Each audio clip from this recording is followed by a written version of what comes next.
Ndabaramukije mu izina ry'umwami wacu Yesu Kristo. Itariki 14 ukwezi kwa mbere mwaka wa 2025. Uyu munsi ni kuwa kabiri, ni icyumweru cya kabiri mu byumweru bigize umwaka. Ndagushimiye yuko uri kunkurikirana. Muri kumwe nanje Evangeliste Maniriho Ernest.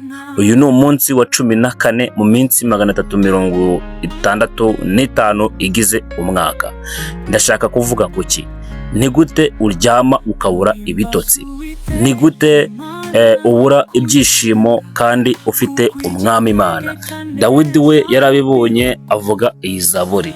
Ni ibice 4 muri zaburi, umurongo wa 8 ndetse n'uwa 9. Haravuga ngo ushire ibyishimo mu mutima wanjye biruta ibyo kurumbuke bw'amasaka na vino. Umurongo wa 9 akavuga ngo nzajya ndyama nsinzire niziguye, kuko ari wowe wenyine Uwiteka uma kuba amahoro. Uyu munsi utangire wumve ko ufite Uwiteka Imana, kandi wumve ko Uwiteka Imana ari ubasha kuguha amahoro. Ndagushimiye mwami Yesu, mushimiye kurinda kwawe ineza n'urukundo.